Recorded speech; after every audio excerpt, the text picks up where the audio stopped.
Hello guys, I am Yunus Syed, and welcome back. Today is day 2 of our journey to become a design verification engineer. In yesterday's video, we covered the basics of System Verilog, its history and how to write code for combinational logic circuits. If you're new here, please check out that video first. In today's video, we're diving into sequential logic. Unlike combinational logic, where the outputs depend solely on the current inputs, sequential logic incorporates memory elements. This means that the output depends not only on the present inputs but also on past states. Essentially, sequential circuits use storage elements like registers and flip-flops to remember previous values.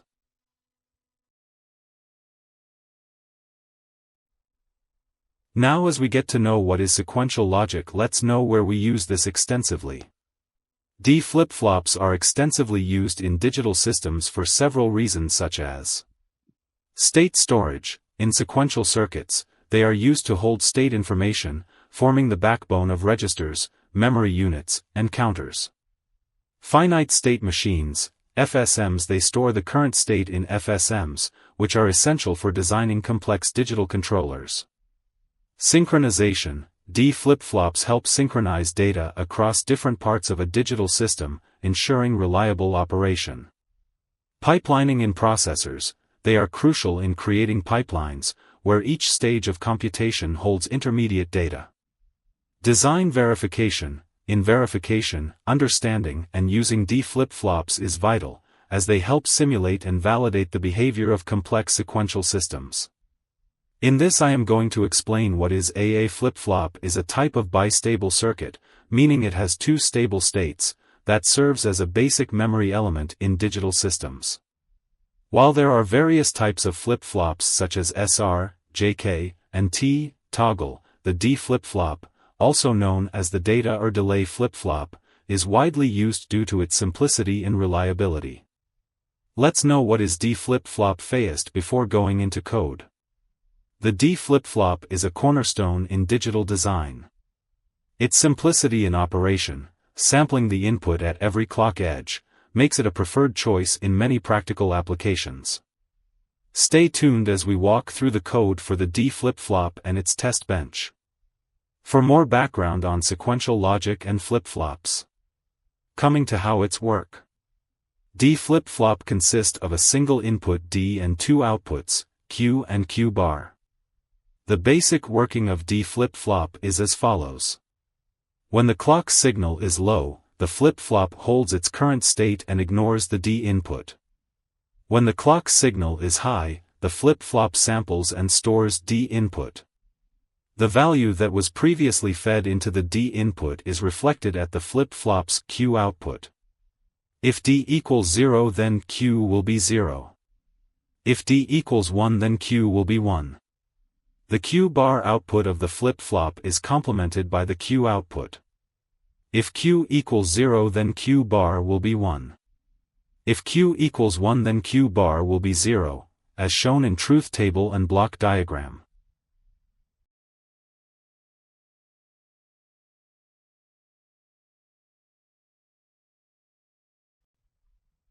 We know how to write design and test bench in yesterday, as we are writing D flip-flop code in EDA Playground. First is module declaration.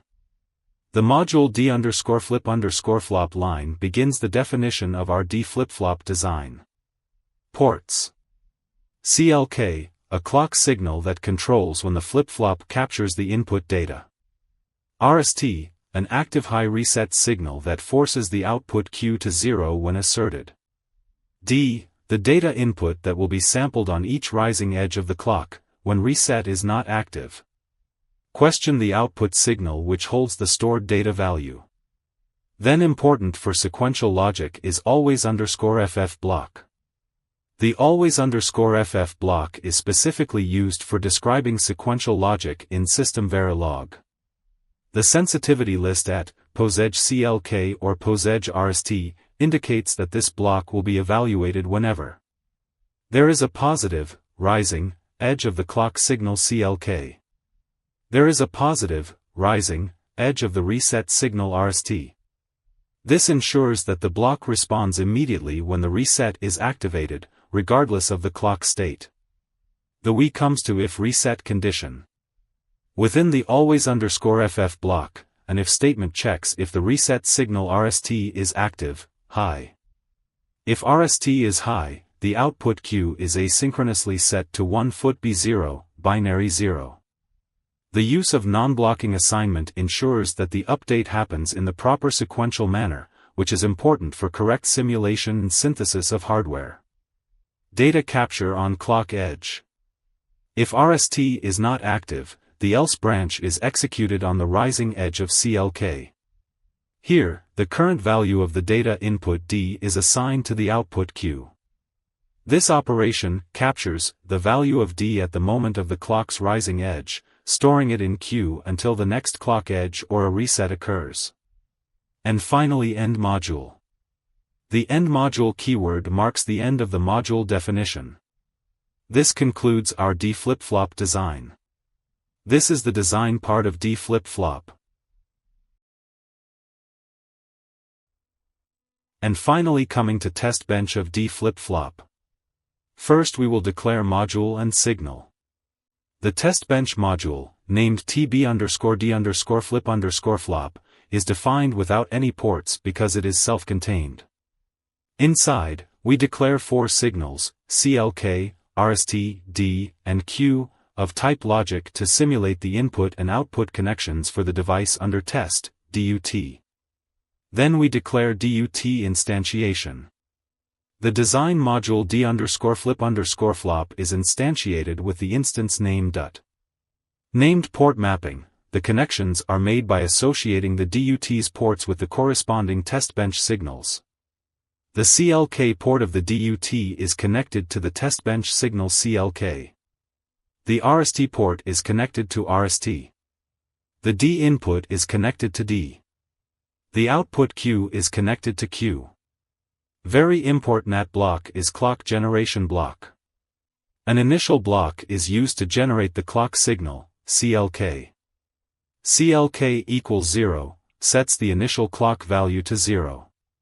The forever loop continuously toggles CLK every 5 time units, number 5 CLK equals CLK winky face, which creates a square wave with a period of 10 time units, 5 units high, 5 units low. And another initial block for monitoring the applied test stimulus. $monitor is called to print the simulation time, $time, and the current values of CLK, RST, D, and Q whenever any of these signals change. This provides real-time feedback of the simulation. And then initial conditions and reset. The test bench begins by asserting the reset signal, RST equals 1, to initialize the flip-flop, while setting the data input D to 0. A delay of number 10 time units is introduced to ensure that the reset condition is properly applied. Then, RST is deasserted, RST equals 0, allowing the flip-flop to begin normal operation and capture data on clock edges. Each assignment is followed by a number 10 delay, which allows time for the flip-flop to capture the new value on the next clock edge. This sequence of test vectors is used to verify that the D flip-flop correctly captures and holds the input value at each rising clock edge. And we end simulation with $finish, which invoke the stop simulation, and end module for ending test bench module. I hope you like my today's video. I expect it is happening an excellent learning tool for students and aspiring verification engineers. In next video we are going to learn about finite state machines, also called as FSM. Thank you for today.